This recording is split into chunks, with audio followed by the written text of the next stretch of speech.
As-tu déjà essayé de tout contrôler, de t'assurer que chaque détail se déroule exactement comme tu l'espères, en t'efforçant au maximum pour que les choses arrivent selon ta volonté? Mais combien de fois cela ne t'a-t-il apporté que frustration et épuisement? Nous vivons en croyant que la clé du succès réside dans la force, dans l'effort, dans la lutte contre ce qui est. Pourtant, la réalité est que plus tu exerces de pression, plus tu rencontres de résistance.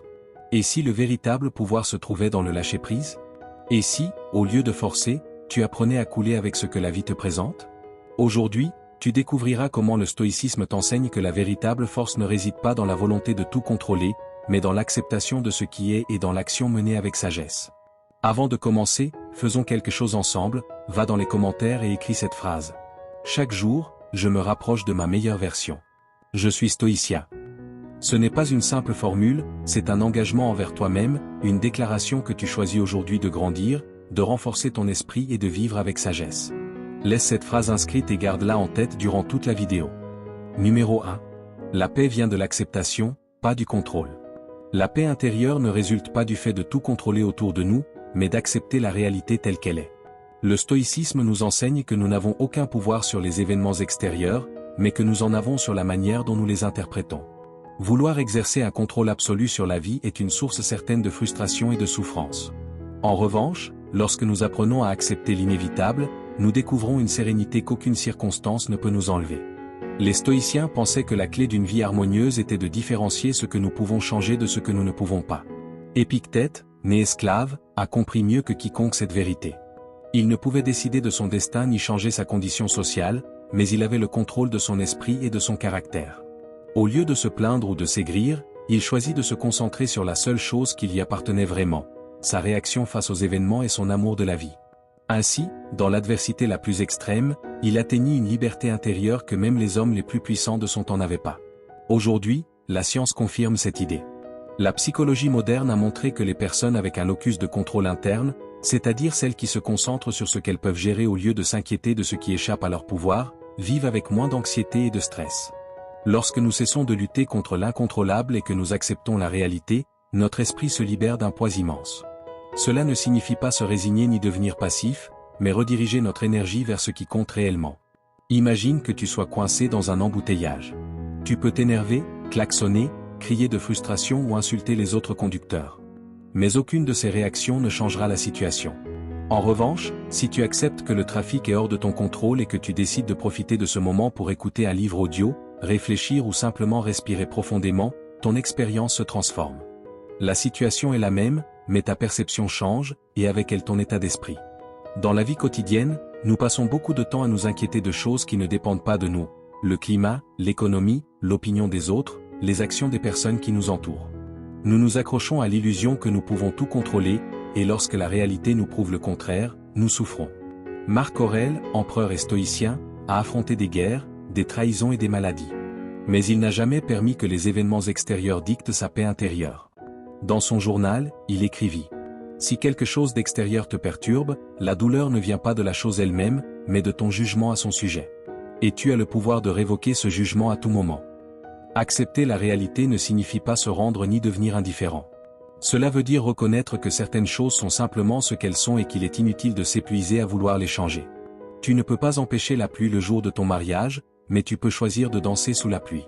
Tu ne peux pas empêcher quelqu'un de te traiter mal, mais tu peux choisir de ne pas réagir avec colère. La véritable force réside dans la maîtrise de soi, dans la capacité à garder son calme même lorsque tout autour semble s'écrouler. La vie nous mettra à l'épreuve avec des défis inattendus, maladies, pertes, échecs. Résister à ces réalités ne fait qu'ajouter une souffrance supplémentaire. En revanche, accepter l'inévitable nous permet de trouver la sérénité, même dans les moments les plus difficiles. Viktor Frankl, psychiatre et survivant des camps de concentration nazis, a découvert que les prisonniers qui acceptaient leur situation et trouvaient un sens au milieu de l'horreur avaient plus de chances de survivre. L'acceptation ne les rendait pas faibles, mais résilients. Chaque fois que tu te sens anxieux à propos de quelque chose qui échappe à ton contrôle, pose-toi cette question. Puis-je faire quelque chose à ce sujet? Si la réponse est oui, fais-le. Si la réponse est non, laisse aller. La paix arrive lorsque nous cessons de lutter contre ce que nous ne pouvons pas changer et que nous dirigeons notre énergie vers ce qui dépend réellement de nous. Tu n'as pas besoin de contrôler le monde pour être heureux. Tu as seulement besoin de te gouverner toi-même. Numéro 2.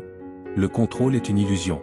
Nous croyons avoir du pouvoir sur notre vie, Mais en vérité, la plupart des choses échappent à nos mains, de la météo aux actions des autres, du destin de nos projets à la direction du monde. Tout change sans notre permission. On nous apprend à croire que si nous faisons les choses d'une certaine manière, nous obtiendrons les résultats que nous désirons. Mais la réalité est bien plus chaotique et imprévisible que ce que nous aimerions admettre. Le stoïcisme nous rappelle que le contrôle absolu est une illusion et que la seule certitude, c'est l'incertitude. L'esprit humain est programmé pour chercher des schémas et des causes, même là où il n'y en a pas. C'est ainsi que nous tombons dans l'illusion du contrôle. Ce biais cognitif qui nous pousse à croire que nos actions peuvent influencer des événements qui dépendent en réalité de multiples facteurs échappant totalement à notre pouvoir. Nous portons des amulettes, nous suivons des rituels, nous essayons de planifier chaque détail de notre vie dans l'espoir d'éviter l'inattendu.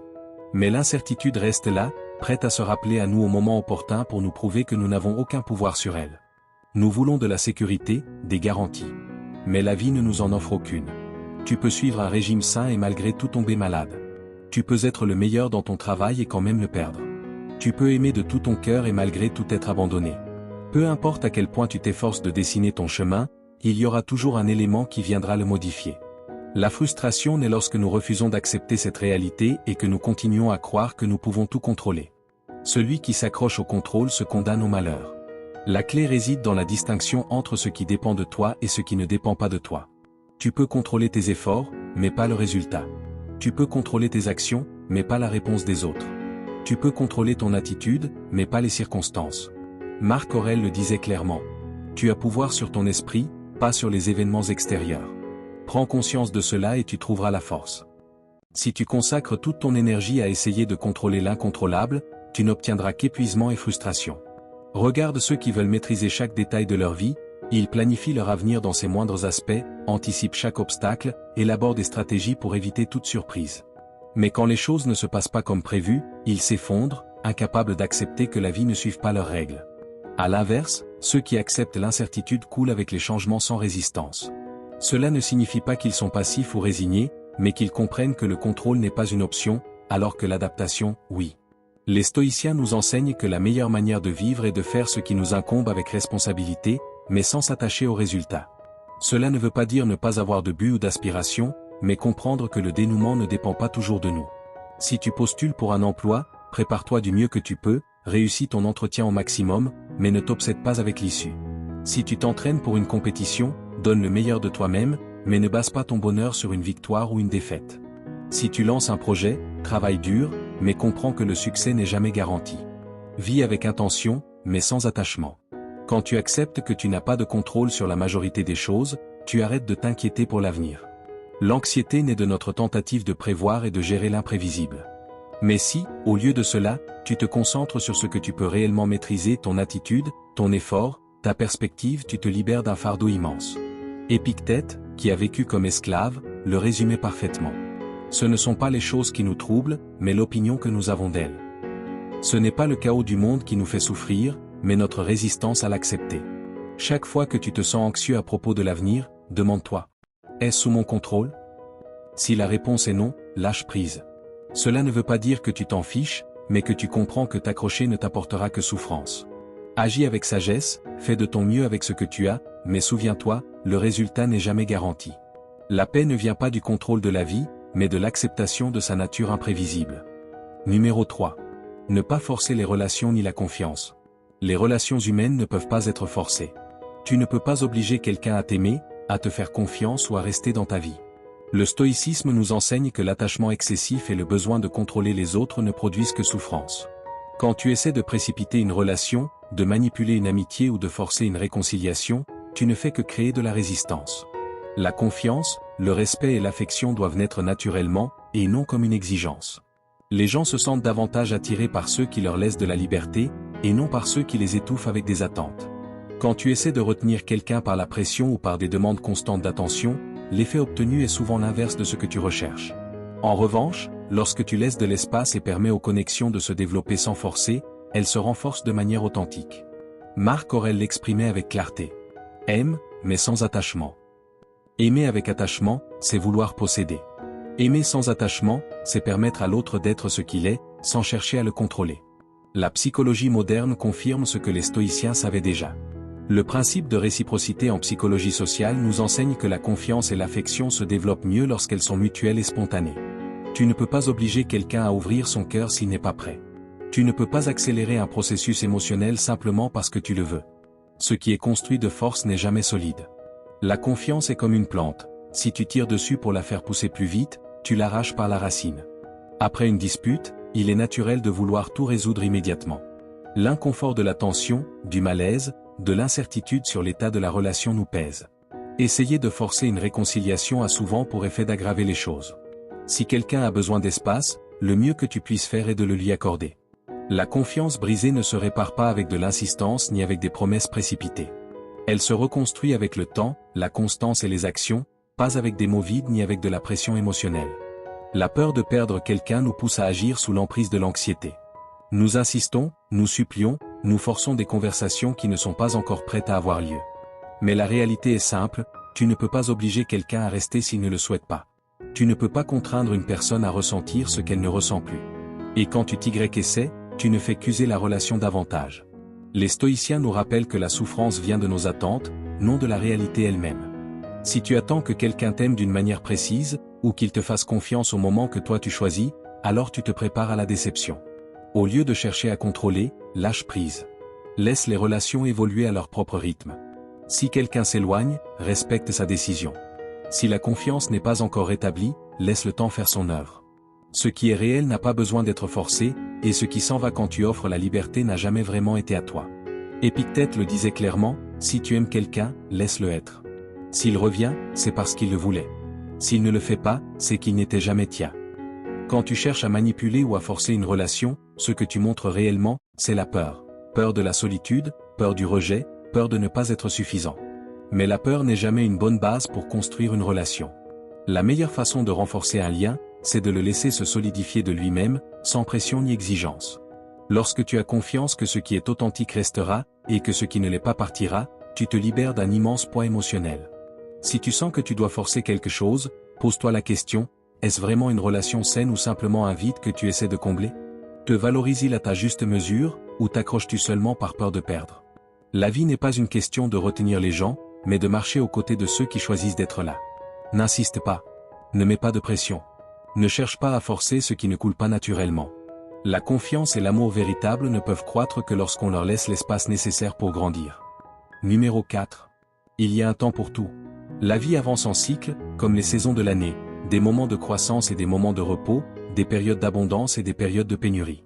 Vouloir accélérer un processus qui a besoin de maturer, c'est comme tirer sur une plante pour qu'elle pousse plus vite. Cela ne fait que l'affaiblir. Chaque chose a son temps et sa place. Plus tôt nous comprenons cela, moins nous souffrons. Le problème survient lorsque nous cherchons à contrôler le rythme de la vie. Nous nous impatientons quand les choses n'arrivent pas immédiatement, quand nous ne voyons pas de résultats instantanés, quand les événements n'avancent pas selon nos attentes. Mais le stoïcisme nous enseigne que résister au flux naturel des choses ne fait que générer frustration et douleur. Le sage comprend que tout a son moment et fait confiance au processus. La science elle-même, avec la chronobiologie, confirme cette vérité. Notre corps et notre esprit fonctionnent selon des cycles bien définis. Il y a des temps d'activité et des temps de repos, des phases d'alerte et des phases de fatigue. Rompre brutalement ces rythmes nous déséquilibre et génère stress, épuisement et même maladie. Il en va de même pour notre vie émotionnelle et mentale. Vouloir être toujours motivé, toujours heureux, toujours productif, revient à aller contre notre propre nature. Imagine quelqu'un qui débute dans le yoga. Au début, chaque posture est inconfortable, son corps résiste, son esprit veut que la séance finisse au plus vite. Mais avec le temps, il apprend que certains moments demandent effort, d'autres repos, et que l'inconfort fait partie du chemin. Forcer n'amène nulle part, s'il fuit l'effort, il n'avance pas, s'il pousse trop fort, il se blesse. Ce n'est qu'en acceptant le rythme naturel de sa progression qu'il commence à voir de vrais résultats. La vie nous enseigne la même chose sous différentes formes. Une relation a besoin de temps pour s'approfondir, on ne peut pas précipiter la confiance ni forcer une connexion. Le succès professionnel n'arrive pas du jour au lendemain, mais après des années d'efforts et d'apprentissage. Même la douleur et la tristesse ont leur temps et leur rôle, vouloir leur échapper ne fait que prolonger leur impact. Tout a son moment. Une partie de la sagesse consiste à savoir attendre. Quand nous comprenons cela, nous cessons de lutter contre le temps. Plutôt que de nous obséder sur le « quand », nous nous concentrons sur ce qui est à notre portée aujourd'hui.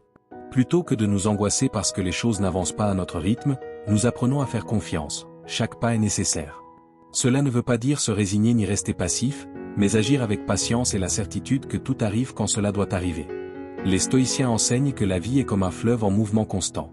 Si nous essayons de nous accrocher à un instant, nous nous noyons. Si nous tentons de nager à contre-courant, nous nous épuisons. La seule façon d'avancer est de se laisser porter, en ayant confiance que l'eau nous mènera là où nous devons être. Nous ne comprendrons pas toujours les raisons des retards. Mais souvent, ce qui semble un obstacle est en réalité une préparation. Face aux difficultés, rappelle-toi qu'elles font partie d'un cycle, il n'existe pas d'hiver qui ne prenne fin, ni de nuit qui ne laisse place au jour. La tristesse, l'échec, la peur sont des états temporaires qui nous offrent des leçons précieuses. Au lieu de les combattre, permets-toi de les vivre et d'apprendre d'eux. Et quand vient le moment d'avancer, fais-le avec la certitude que chaque étape était nécessaire. Ne t'accroche pas à un état ni à la précipitation de vouloir atteindre une destination. La vie se déploie à son propre rythme, et notre tâche est d'avancer en harmonie avec elle. Fais confiance au temps, fais confiance au processus, fais confiance au fait que tout arrive quand cela doit arriver. Numéro 5. Ne garde pas de ressentiment. S'accrocher au ressentiment, c'est porter un fardeau inutile qui ne fait que consommer de l'énergie et empoisonner l'âme. Le ressentiment nous enferme dans le passé, nous prive de paix et nous empêche de profiter du présent. Pardonner ne signifie pas justifier le mal reçu, ni oublier ce qui s'est passé, mais refuser de laisser cette blessure contrôler ton cœur. Quand tu nourris la rancune, tu alimentes la douleur encore et encore. Elle devient une prison intérieure qui draine ta force et te vole ta sérénité. Les stoïciens rappellent que ce ne sont pas les actions des autres qui nous détruisent, mais notre manière de les interpréter et de nous y attacher. Libérer le ressentiment, c'est choisir la liberté intérieure plutôt que la captivité émotionnelle. La vie est trop courte pour gaspiller ton énergie à haïr ou à revivre les blessures. Celui qui t'a fait du tort porte déjà ses propres chaînes. En pardonnant, ce n'est pas l'autre que tu libères, mais toi-même. Laisser aller le ressentiment, c'est choisir la paix, la légèreté et l'équilibre. L'humilité n'est pas une faiblesse, c'est une force. Celui qui est humble possède la capacité de grandir, d'évoluer et de s'améliorer à travers chaque expérience. L'ego, en revanche, est une prison dans laquelle on s'enferme soi-même. Les stoïciens ne cherchaient pas à avoir raison, mais à comprendre la vérité. Et la vérité ne se révèle qu'à ceux qui ont le courage de se remettre en question. L'orgueil nous éloigne de la réalité. Il nous aveugle et nous empêche d'apprendre. Agir sans réfléchir, se laisser dominer par l'émotion du moment, ne mène qu'à des décisions que l'on regrette ensuite. La colère, la frustration et la peur obscurcissent le jugement et nous poussent à réagir au lieu de répondre. Les stoïciens comprenaient que la véritable force ne réside pas dans l'action immédiate, mais dans la maîtrise de l'impulsion et la capacité à répondre avec clarté. Quand quelque chose te provoque, il existe une fraction de seconde où tu peux décider comment agir. C'est là que réside ton pouvoir. La plupart des gens n'en profitent pas, ils réagissent automatiquement, comme des réflexes incontrôlés. Mais celui qui apprend à faire une pause, à respirer et à analyser la situation, détient le contrôle. Marc Aurèle disait, « L'âme se teint des couleurs de ses pensées. » Si tu laisses la colère te dominer, tu deviens colère. Si tu laisses la peur guider tes actions, tu deviens peur. Mais si tu choisis le calme, tout change. Le cerveau humain a évolué pour réagir rapidement au danger. En situation de stress, le cerveau reptilien prend le dessus et déclenche des réponses instinctives de fuite ou de combat. Autrefois, cela était vital face à des prédateurs ou des menaces immédiates. Aujourd'hui, les dangers sont différents. Tu n'as pas besoin de répondre avec agressivité à une insulte, ni de céder à la panique devant un problème au travail. Si tu laisses la partie la plus primitive de ton cerveau décider pour toi, tu ne feras qu'aggraver la situation. Mais si tu prends quelques secondes pour respirer et activer ta pensée rationnelle grâce à la partie préfrontale de ton cerveau, alors tu reprends le contrôle. Numéro 6. Les conflits du quotidien. Une discussion animée peut vite devenir une bataille d'ego si personne ne prend le temps de réfléchir. Quelqu'un dit quelque chose de blessant, l'autre réplique avec plus de force, et en quelques minutes, tout dégénère. Ce qui n'était qu'une simple divergence d'opinion devient un conflit inutile. Mais lorsque l'un des deux décide de faire une pause et de répondre avec calme, la trajectoire de la conversation change. La sérénité désarme l'agressivité, et une occasion de compréhension apparaît là où une dispute semblait inévitable. Tu ne peux pas contrôler ce que les autres disent ou font. Mais tu peux toujours contrôler ta réponse. Chaque fois que tu ressens l'urgence de réagir, arrête-toi. Respire profondément. Compte jusqu'à 5. Et demande-toi, cette réponse m'amènera-t-elle vraiment au résultat que je souhaite ? Il ne s'agit pas de réprimer ce que tu ressens, mais de le canaliser intelligemment. Une colère mal dirigée détruit des relations, des carrières et des opportunités. Mais une colère bien maîtrisée se transforme en détermination, en clarté et en force contenue. Le vrai pouvoir n'est pas de hausser la voix ou de répondre avec agressivité. Le vrai pouvoir, c'est la sérénité. Celui qui reste calme quand tout le monde perd le contrôle détient un avantage décisif. Les stoïciens ne considéraient pas la tranquillité comme une forme de passivité, mais comme une stratégie pour affronter la vie avec sagesse. Un leader, un penseur, un guerrier qui sait contrôler ses impulsions est invincible. Non pas parce qu'il ne ressent rien, mais parce qu'il refuse de se laisser dominer par ses émotions. La prochaine fois que quelque chose te provoque, souviens-toi de ceci, tu n'es pas obligé de réagir immédiatement. Tu as toujours le choix de t'arrêter, de respirer, de réfléchir avant d'agir. La différence entre une réaction impulsive et une réponse sage peut ne tenir qu'à quelques secondes. Mais ces secondes peuvent changer le cours de ta vie. Numéro 7. Vis dans le présent et sans jugement. La majeure partie de notre souffrance ne vient pas de ce qui se passe dans le présent, mais de ce que notre esprit imagine à propos du passé ou du futur. Nous passons notre temps à revivre des erreurs, à regretter ce que nous avons fait ou omis de faire, ou à anticiper des problèmes qui ne sont même pas encore arrivés. Mais le stoïcisme enseigne qu'un seul moment est réel, l'instant présent. Tout le reste n'est qu'une construction mentale qui nous éloigne de la seule chose que nous possédons véritablement, maintenant. Vivre pleinement n'est pas une question d'atteindre quelque chose dans le futur, mais d'être ici et maintenant, sans se laisser entraîner par les pensées qui nous transportent là où nous ne voulons pas aller. Le problème est que l'esprit est, par nature, agité. Il cherche à résoudre ce qui est déjà passé ou à se préparer à ce qui vient, croyant ainsi se protéger de la douleur. Mais en réalité, il ne fait que la multiplier. Sénèque avertissait déjà contre cette habitude, les humains souffrent davantage dans leur imagination que dans la réalité. Combien de fois t'es-tu inquiété pour quelque chose qui, finalement, n'est jamais arrivé? Combien de nuits as-tu perdu à ruminer un problème qui s'est finalement résolu de lui-même? La plupart des inquiétudes ne sont que des châteaux de sable qu'un simple souffle efface avant qu'ils ne deviennent réels. La science moderne confirme cette sagesse stoïcienne. La pratique de la pleine conscience, mindfulness, qui consiste à ramener l'attention sur l'instant présent, a prouvé qu'elle réduit le stress, améliore la concentration et augmente la sensation de bien-être. Le cerveau est comme un muscle. Lorsqu'on l'entraîne à rester dans le présent, il cesse de vagabonder dans des pensées négatives. Ce n'est pas de la magie, mais un simple changement de focus. Au lieu de laisser ton esprit te contrôler, tu apprends à le diriger. Et quand tu y parviens, le bruit mental s'éteint et la paix intérieure émerge naturellement. Il ne s'agit pas d'ignorer le passé, ni de cesser de planifier l'avenir, mais de comprendre qu'aucun des deux ne peut être contrôlé dans l'instant présent. Ce qui est déjà arrivé ne peut être changé, seulement compris et intégré. Ce qui va arriver reste incertain, mais tu peux t'y préparer aujourd'hui, en agissant correctement maintenant. Marc Aurèle disait que la meilleure manière d'affronter l'avenir est de traiter le présent avec sagesse et vertu. Il n'est donc pas nécessaire de se tourmenter pour ce qui n'est pas encore arrivé si, à chaque instant, tu fais de ton mieux. La difficulté vient du fait que l'esprit juge constamment. Il divise les choses en bonnes ou mauvaises, désirables ou indésirables, et dans ce processus il engendre la souffrance. Mais un événement, en lui-même, n'est ni positif ni négatif, c'est notre interprétation qui lui donne ce sens. Les stoïciens enseignaient que ce qui nous perturbe, ce n'est pas ce qui arrive, mais l'opinion que nous en avons. Si tu parviens à voir la vie sans étiquette, sans te précipiter à juger si quelque chose est bon ou mauvais, tu découvriras une liberté que peu connaissent. Car tout ce qui ressemble aujourd'hui à un malheur n'en est pas forcément un. Parfois, ce qui paraît être une perte se révèle, avec le temps, comme un cadeau déguisé. Ce qui compte, c'est de ne pas se hâter dans le jugement, mais d'accepter la réalité telle qu'elle est. Chaque fois que tu remarques ton esprit divaguer dans les inquiétudes ou les souvenirs douloureux, utilise ta respiration comme une encre. Inspire profondément, ressens l'air qui entre et sort de ton corps. Observe ce qui t'entoure, écoute les sons autour de toi, sens le poids de ton corps là où tu es assis. Revenir au présent est à la fois un acte de discipline et un acte de libération. Tu n'as pas besoin de tout résoudre immédiatement, seulement d'être là, pleinement, et de répondre à ce que la vie place devant toi. La paix ne se trouve ni dans le passé ni dans le futur, mais dans la capacité d'habiter le présent sans jugement. L'esprit cherchera toujours à t'emporter ailleurs, mais tu as toujours la possibilité de rester ici. Et quand tu y parviens, tu découvres que la vie n'a jamais été le problème, c'était seulement la manière dont tu l'apercevais. Numéro 8. Accueille le silence. Le monde est dominé par le bruit. Il nous bombarde de distractions, d'opinions, d'exigences et de peurs. Le bruit est l'écho constant de l'ego qui exige d'être entendu, une tempête qui cache l'essentiel.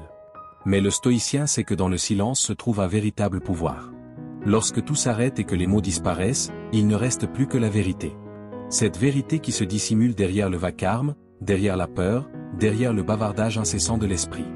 Dans le silence, il n'y a ni masque ni justification, il n'y a que toi, face à ta propre essence. La science le confirme. Lorsque nous plongeons dans le silence, quelque chose change dans notre cerveau. Des études sur la méditation ont montré que l'activité du cortex préfrontal, la zone liée à la planification, à la prise de décision et au sens du moi diminue. En réduisant cette activité, nous cessons de ressasser le passé ou d'anticiper le futur. Nous nous installons dans le présent, l'esprit se calme, l'anxiété se dissout, et dans cet état, la clarté émerge. La véritable sérénité n'est pas une absence de mouvement, mais un espace où tout s'ordonne. C'est le moment où l'esprit cesse d'être un champ de bataille pour devenir un miroir limpide. Pourtant, embrasser le silence n'est pas chose facile. Nous vivons dans un monde qui le redoute. Le silence dérange, car il nous laisse seuls avec nos pensées. Il nous oblige à affronter des vérités que nous préférons éviter. C'est pourquoi nous remplissons chaque instant de distraction, réseaux sociaux, bavardages creux, musique assourdissante. Tout est bon pour ne pas rester en silence. Mais le stoïcien n'a pas peur de regarder en lui-même. Il ne fuit pas le vide, car il sait que c'est uniquement dans le silence que se révèle la véritable force. Souviens-toi de ces instants où le silence devient profond, une marche dans la nature, la quiétude de l'aube, ce moment suspendu avant une grande décision. Le silence n'est pas vide, il est plénitude. C'est dans cet espace que surgit l'intuition, que les réponses apparaissent sans qu'il soit nécessaire de les forcer. Marc Aurèle l'avait compris lorsqu'il écrivait dans ses pensées que la tranquillité vient de l'intérieur. Ce n'est pas quelque chose qui dépend du monde extérieur, ni quelque chose à rechercher à l'extérieur de soi. C'est une découverte qui survient quand tout le reste disparaît. Consacrer du temps au silence ne signifie pas renoncer à la vie ni s'écarter du monde. Au contraire, cela signifie vivre avec plus de présence. Quand tu entraînes ton esprit à supporter le silence, tu n'as plus besoin de distraction. Tu n'as pas besoin de bruit pour te sentir à l'aise. Tu n'as pas besoin d'approbation pour te sentir en sécurité. Ta force vient de l'intérieur, de cet espace de calme que tu as cultivé avec patience. Mais comment le pratiquer? C'est simple, prends 5 minutes par jour pour rester en silence complet. Ne fais rien. N'essaie pas de contrôler tes pensées. Contente-toi d'observer. Laisse ton esprit s'exprimer sans intervenir. Au début, cela peut sembler inconfortable. Ton esprit tentera de remplir le vide avec des inquiétudes, des souvenirs, des idées sans importance. Laisse-les passer. Ne lutte pas contre elles. Avec le temps, le bruit s'atténuera, et alors tu sentiras la différence. La clarté, la légèreté, la liberté de savoir que tu n'as besoin de rien d'extérieur pour trouver la paix. La société moderne nous a appris à valoriser le bruit, à mesurer notre importance par la quantité de paroles que nous prononçons, par le nombre d'opinions que nous exprimons. Mais le stoïcien sait que la véritable force réside dans la capacité de se taire, dans la capacité d'écouter sans réagir, dans la capacité d'être avec soi-même sans avoir besoin de distraction. Car c'est dans cet espace de silence, dans cette pause entre deux pensées, que se cache la véritable sagesse. Numéro 9, tout problème n'exige pas une solution immédiate. Parfois, la meilleure réponse face à un problème n'est pas une solution rapide, mais la patience qui permet aux choses de s'ajuster d'elles-mêmes. Dans la vie, on nous a appris qu'agir vite est une vertu, que résoudre les conflits immédiatement nous rend plus efficaces, et que tout obstacle doit être affronté avec urgence. Pourtant, le stoïcisme nous rappelle qu'il n'est pas toujours nécessaire de réagir sur le champ. La vie est remplie de situations où la précipitation pour régler un problème ne fait qu'ajouter du chaos, de l'anxiété et de l'épuisement. Quand un problème surgit, notre premier réflexe est de vouloir le résoudre au plus vite. L'incertitude nous met mal à l'aise et nous pousse à chercher à reprendre le contrôle. Mais souvent, c'est justement cette urgence qui trouble notre esprit et nous empêche de voir des solutions plus efficaces.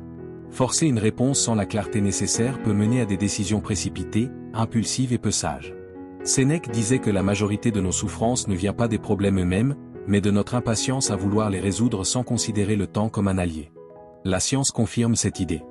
Des recherches sur l'effet d'incubation dans la créativité montrent que les meilleures solutions n'apparaissent pas quand on s'obsède à chercher des réponses, mais quand on laisse notre esprit vagabonder. C'est au moment où l'on relâche l'attention que surgissent les idées les plus novatrices. Cela s'explique par le fait que le cerveau continue de travailler en arrière-plan, en traitant l'information de façon inconsciente, en créant de nouvelles connexions et en offrant des perspectives que nous n'avions pas envisagées. Pense à un écrivain en panne d'inspiration. Il s'assoit devant une page blanche et s'efforce de trouver la phrase parfaite, mais la pression le paralyse. Plus il insiste, plus écrire devient difficile. La frustration grandit et ne fait qu'aggraver sa détresse. Pourtant, lorsqu'il décide d'aller marcher, de lire quelque chose de différent ou simplement de se reposer, les idées surgissent sans effort. Non pas parce qu'il a cessé de penser au problème, mais parce qu'il a donné à son esprit l'espace nécessaire pour réorganiser les informations et trouver de nouvelles solutions. Dans la vie quotidienne, cette leçon s'applique à de nombreuses situations. Lorsqu'un conflit avec quelqu'un nous pèse, parfois la meilleure réponse n'est pas de réagir tout de suite, mais de prendre du recul et de laisser le temps faire son œuvre. Bien souvent, les problèmes se dissipent d'eux-mêmes lorsque nous cessons de les nourrir par notre anxiété. Un malentendu qui paraissait immense peut se résoudre sans confrontation si nous laissons simplement les émotions s'apaiser. Un problème au travail qui semblait urgent peut, avec un peu de recul, s'avérer moins grave qu'il n'y paraissait. Un mauvais jour ne signifie pas une mauvaise vie. Et bien des préoccupations qui nous paraissent aujourd'hui écrasantes deviendront insignifiantes à l'avenir si nous leur laissons du temps. La clé est de reconnaître quand un effort supplémentaire est nécessaire et quand il est préférable de lâcher prise. Le stoïcisme nous enseigne que le contrôle ne s'obtient pas uniquement par l'action, mais aussi par la patience et l'attente. Marc Aurèle écrivait dans ses méditations que tout ne mérite pas notre énergie immédiate, et que souvent, la meilleure réponse est la patience et l'observation. Quand nous cessons de lutter contre l'inévitable, nous découvrons la sérénité. Et lorsque nous relâchons le besoin d'une solution instantanée, bien souvent, la réponse finit par apparaître d'elle-même. Si tu te sens bloqué face à un problème, fais une pause. Observe la situation sous un angle plus large. Demande-toi si une action immédiate est vraiment nécessaire, ou si le temps peut faire son œuvre. Prendre du recul ne signifie pas abandonner, mais offrir de l'espace à la clarté. Très souvent, la solution que tu attends viendra au moment où tu attendras le moins. Non pas parce que tu l'auras forcé, mais parce que tu auras appris à faire confiance au processus. Numéro 10, le détachement est le chemin vers la paix. Lorsque tu t'accroches à un résultat précis, tu enchaînes ta paix à quelque chose qui n'est pas sous ton contrôle. Tu veux que les choses se passent exactement comme tu l'as imaginé, mais l'univers n'obéit pas à tes désirs. Alors naissent la frustration et l'anxiété, qui finissent par t'enfermer dans une lutte inutile. Le stoïcisme enseigne que la clé de la tranquillité réside dans le détachement. Il s'agit d'accepter que tu ne peux pas contrôler chaque détail, mais uniquement ton attitude face à ce qui arrive. Lâcher prise ne signifie pas perdre. Cela veut dire se libérer du poids des attentes et permettre aux choses de suivre leur cours naturellement. Chaque fois que tu t'obsèdes sur un résultat, ton esprit se remplit de tension. Tu commences à anticiper des problèmes, à imaginer des scénarios où tu n'obtiens pas ce que tu veux, et tu transformes l'attente en un véritable supplice. Tu te dis que tu ne seras bien que lorsque tu atteindras cet objectif, que tu décrocheras cette opportunité, ou que quelqu'un te répondra comme tu l'espères. Mais que se passe-t-il lorsque tu obtiens enfin ce que tu voulais? Un nouvel attachement apparaît aussitôt, une autre attente, un autre objectif qui vient à nouveau menacer ta tranquillité. Le seul moyen de rompre ce cycle est d'apprendre à lâcher prise. La science le confirme. Des études sur la méditation et la pleine conscience ont montré que ceux qui pratiquent le détachement vivent avec moins de stress et une plus grande sérénité. Le détachement procure un sentiment profond de bien-être. Lorsque tu cesses de te concentrer sur ce qui manque et que tu apprends à accepter ce qui est, ton esprit cesse d'être en lutte permanente. Lâcher prise ne signifie pas se résigner, mais avoir confiance que tout se déroule au bon moment et de la bonne manière, même si cela ne semble pas évident sur l'instant. Pense à quelqu'un obsédé par l'idée de trouver un partenaire. Il cherche une validation dans chaque interaction, analyse chaque message, a peur de rester seul. Cette anxiété transparaît dans son comportement et crée des relations forcées, peu authentiques, nourries par l'insécurité. Mais quand cette même personne cesse de se soucier de cela, quand elle lâche le besoin urgent de trouver quelqu'un et commence à vivre pleinement sa vie, son énergie change. Elle devient plus attractive, plus authentique. Et paradoxalement, c'est à ce moment-là que naissent les relations les plus précieuses. Ce n'est pas qu'elle ait renoncé à l'idée d'une relation, mais simplement qu'elle n'agit plus depuis un état de manque ou de peur. Et ce principe s'applique à toutes les sphères de la vie. Tu veux réussir, être reconnu, trouver une stabilité. Mais si tu t'obsèdes à vouloir tout obtenir immédiatement, tu t'épuises dans le processus. Ton esprit stressé prend de mauvaises décisions, la peur de l'échec te paralyse, et ce qui était au départ un désir légitime devient une source constante de souffrance. Les stoïciens savaient que la paix ne vient que lorsque tu cesses de mesurer ton bonheur à travers ce que tu accomplis ou n'accomplis pas. Épictète disait que ce ne sont pas les choses elles-mêmes qui nous troublent, mais la manière dont nous les interprétons. Si tu crois que tu as besoin de quelque chose d'externe pour être heureux, alors tu restes vulnérable à l'incertitude. Le détachement ne veut pas dire que tu ne dois pas t'efforcer ou que tu ne peux pas désirer certaines choses. Cela signifie simplement que tu dois apprendre à agir sans t'accrocher aux résultats. Tu peux donner le meilleur de toi-même, mais au bout du compte, ce qui arrive ne dépend jamais entièrement de toi. Il faut apprendre à faire confiance, ce qui t'est destiné viendra à toi au moment opportun, et ce qui ne vient pas n'était pas fait pour ton chemin. Cette mentalité ne t'apporte pas seulement de la paix, mais elle te rend aussi plus résilient. Si quelque chose ne se passe pas comme prévu, cela ne te détruit pas, car tu n'avais pas placé ton bonheur dans ce résultat. Chaque fois que tu remarques que tu t'accroches trop à une attente, arrête-toi, respire et répète, j'ai confiance que tout arrivera au moment parfait. Rappelle-toi cela chaque fois que l'impatience t'envahit, chaque fois que la peur de perdre t'empêche d'avancer. La véritable liberté naît quand tu apprends à savourer le présent sans être constamment préoccupé par l'avenir. Le détachement ne t'éloigne pas de tes rêves, il t'en rapproche, car tu ne les poursuis plus avec anxiété, mais avec confiance. Numéro 11, la véritable sagesse est la simplicité. Plus tu cherches, plus tu sembles t'éloigner de ce que tu es vraiment. Tu crois avoir besoin de plus de connaissances, plus de succès, plus de possessions, mais tout cela ne fait que remplir ton esprit de bruit. La véritable sagesse ne réside pas dans l'accumulation, mais dans le lâcher-prise. Elle n'est pas dans l'ajout, mais dans la réduction. Elle n'est pas dans la complexité, mais dans la simplicité. Les stoïciens comprenaient que plus la vie est simple, plus nous sommes proches de la tranquillité. Plutôt que de se saturer d'informations, de s'inquiéter pour le futur ou de se préoccuper de chaque détail, ils apprenaient à se concentrer sur l'essentiel et à laisser le reste de côté. Nous vivons dans un monde qui nous pousse à vouloir toujours plus. Plus d'argent, plus de reconnaissance, plus de titres, plus de réponses. Et bien que tout cela puisse sembler précieux, la paradoxale vérité est que plus tu t'efforces de combler ce vide, plus il s'agrandit. Tu te retrouves piégé dans une course sans fin, toujours avec le sentiment qu'il te manque quelque chose. Mais si tu arrêtes un instant cette course et observes, tu te rends compte que ce dont tu as réellement besoin a toujours été là. La paix n'arrive pas quand tu possèdes tout, mais quand tu réalises que tu n'as pas besoin de tant de choses. Les études sur le minimalisme psychologique montrent que ceux qui simplifient leur vie connaissent moins de stress et ressentent une plus grande satisfaction. Il ne s'agit pas seulement de posséder moins de biens matériels, mais de simplifier l'esprit, de filtrer ce qui compte vraiment et de rejeter l'inutile.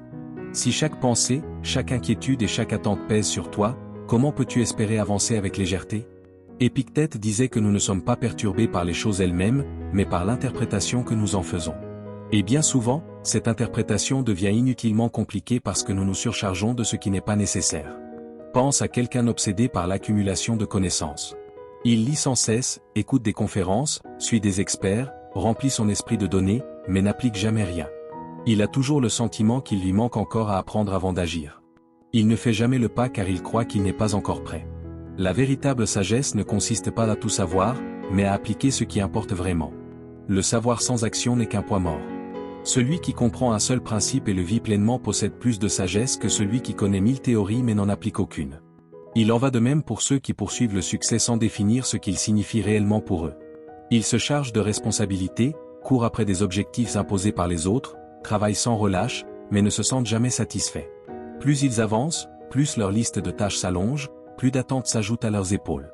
Et ainsi passe leur vie, enfermés dans un cycle d'efforts sans fin qui ne leur apporte jamais la paix qu'ils espéraient trouver. Cependant, celui qui simplifie sa définition du succès, qui se concentre sur ce qui lui donne un véritable sens et laisse tomber le superflu, fait l'expérience d'une chose que les autres ne trouvent jamais, la liberté. La simplicité ne signifie pas conformisme. Elle ne veut pas dire renoncer à l'excellence ou cesser de grandir.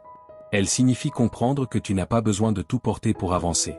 C'est choisir avec soin ce qui mérite ton temps, ton énergie et ton attention. C'est apprendre à dire non à ce qui ne compte pas et oui uniquement à ce qui est vraiment important. Marc Aurèle, dans ses méditations, écrivait sur l'importance de ne pas se disperser dans le trivial. Un homme qui se disperse dans trop de choses ne réussit jamais à accomplir quoi que ce soit en profondeur. En revanche, celui qui réduit son attention à l'essentiel accomplit davantage avec moins d'efforts. Si tu sens que ton esprit est surchargé, si l'anxiété de devoir en faire toujours plus t'empêche de profiter du présent, il est temps de simplifier. Demande-toi ce qui est réellement nécessaire. Observe tout ce que tu portes dans ton esprit. Et lâche ce qui ne te sert pas. Tu n'as pas besoin de tout savoir, seulement ce qui t'aide vraiment. Tu n'as pas besoin de faire 1000 choses à la fois, seulement celles qui te rapprochent d'une vie pleine de sens. La véritable sagesse ne réside pas dans la quantité, mais dans la clarté. Apprends à lâcher prise et tu découvriras que la paix a toujours été dans la simplicité. Si ce message résonne en toi, affirme-le dans les commentaires. Chaque jour, je me rapproche de ma meilleure version. Je suis un stoïcien.